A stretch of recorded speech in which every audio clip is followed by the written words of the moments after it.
आज के इस वीडियो में देखिए आज का हमारा प्रश्न है रेखीय आवर्धन किसे कहते हैं। तो देखिए बहुत ही आसान और सरल भाषा में रेखीय आवर्धन की परिभाषा हम पढ़ेंगे, तो वीडियो को आप लास्ट तक ज़रूर देखें। अब चलिए बिना किसी देरी के हम हमारी परिभाषा की तरफ बढ़ते हैं। तो देखिए गोली दर्पण के मुख्य अक्ष के लंबवत नापी गई प्रतिबिंब की लंबाई तथा वस्तु की लंबाई के अनुपात को रेखीय आवर्धन कहते हैं। तो देखिए परिभाषा को एक बार हमने अच्छे से पढ़ लिया है।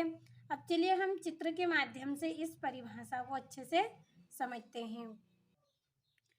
तो देखिए ये क्या है, हमारा एक अवतल दर्पण है। तो देखिए इस तरह से हम यहाँ पे पहले इसका चित्र बना लेते हैं। तो देखिए ये क्या है, हमारा अवतल दर्पण है।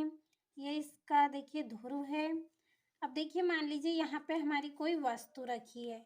तो देखिए इस वस्तु से कोई प्रकाश की किरण इस तरह से देखिए दर्पण पर आपतित होगी और इस दिशा में देखिए निकल जाएगी।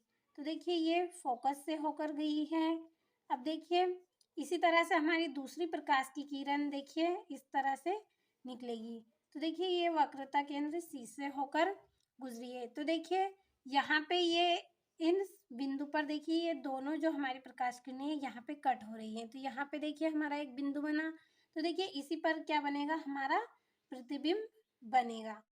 तो देखिए हमारी परिभाषा क्या है कि देखिए गोली दर्पण के ये क्या है, हमारा देखिए मुख्य अक्ष है। तो देखिए गोली दर्पण के मुख्य अक्ष के लंबवत देखिए ये इस वस्तु की लंबाई है और ये क्या है, प्रतिबिंब की लंबाई है। तो देखिए मुख्य अक्ष के लंबवत नापी गई देखिए किसकी, प्रतिबिंब की लंबाई तथा वस्तु की लंबाई के अनुपात को क्या कहा जाता है, रेखीय आवर्धन कहा जाता है। तो देखिए परिभाषा आपको बहुत अच्छे से समझ में आई होगी कि देखिए ये क्या है, हमारा गोली दर्पण है, ये क्या है, मुख्य अक्ष है, ये हमारी वस्तु की लंबाई है, ये प्रतिबिंब की लंबाई है। तो देखिए एक बार फिर से हम परिभाषा को यहाँ पे पढ़ते हैं। तो देखिए गोली दर्पण के मुख्य अक्ष के लंबवत नापी गई देखिए किसकी, वस्तु की लंबाई तथा प्रतिबिंब की लंबाई के अनुपात को क्या कहा जाता है, रेखीय आवर्धन कहा जाता है। तो देखिए आपको ये परिभाषा अच्छे से समझ में आई होगी। गोली दर्पण के मुख्य अक्ष के लंबवत नापी गई प्रतिबिंब की लंबाई तथा वस्तु की लंबाई के अनुपात को रेखीय आवर्धन कहते हैं। अब देखिए दूसरे शब्दों में भी हमारी एक परिभाषा है, अगर वो परिभाषा आपको अच्छी लगे तो आप वो कंप्लीट कर सकते हैं। तो चलिए हम दूसरी परिभाषा को भी एक बार पढ़ लेते हैं।